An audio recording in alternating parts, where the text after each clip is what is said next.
Hello po mga wage earners, welcome back po ulit sa aking panibagong video. At sa video na to, gusto ko lang pong i-share sa inyo na kakatapos ko lang po na mag-resign sa isang farm. At nagtagal po ako doon for 7 months. At ganun po, ng dahilan ng aking pag-resign ay parang hindi po ako fit physically dun sa trabaho. Siyempre, alam po natin ang farming ay kailangan physically fit ka.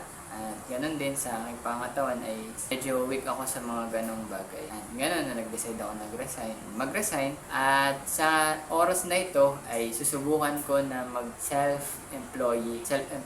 Siyempre, isa sa dahilan bakit kailangan kong sumubok mag-self-employed ay dahil hindi ako satisfied sa sweldo na natatanggap ko habang nagtatrabaho. Siyempre, sino ba naman ang may gusto ng mababa lang nakita. So, ganun na sa pagtagal-tagal ko sa mga trabaho ay parang walang nangyayari sa akin. So, ngayon, paano ko ba sisimulan mag-self-employed? So, bali, habang ako'y nag-resign, meron ako mga preparation o may mga plano ako na pagkakakitaan sabay-sabay. So, una ay magtitinda ako ng mga peanut money at gagawa ako ng sarili ko. Pangalawa, tatry kong gumawa ng hydroponics. So, pag hydroponics, ito yung nagtatanim ng mga leafy plants sa tubig. At ganun din na nagtry ako na mag-build vermiculture ang tawag. So, yung vermiculture ay yun yung pagpagawa ng fertilizer galing sa mga African nightcrawler.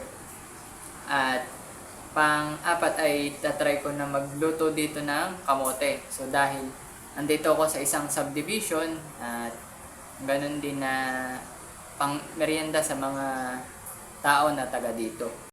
Pang-lima, tatry ko ding mag-welding. So, pang-lima ay pag-welding at ang pang-anim ay tatry ko mag-video editor. At sideline ko na din itong paggagawa ng video sa YouTube. So, kung mapapansin ninyo, ang content ko ay about sa mga job related. At ganun din na itatry ko na mag-research at para makatulong sa mga viewers na nanonood dito sa aking channel. At ang purpose kasi ng mga video na ginagawa ko, syempre para makatulong sa mga taong gustong malaman, particular dun sa mga video na pinapanood nila.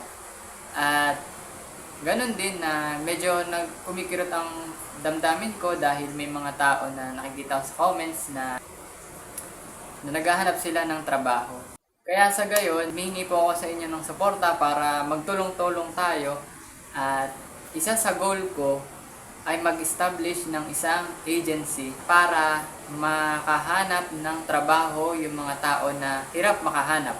Marami pa akong mga video na gagawin para matulungan natin ang bawat isa. So yun lang guys, at huwag tayong susuko.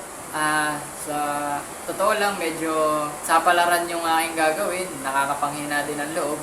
Ako lang din mag-isa ang gagawa. Tulungan nyo ako na mag-grow yung aking channel dahil malapit nang mag 1,000 subscribers. Yay! At nakakabano. At ganun nga na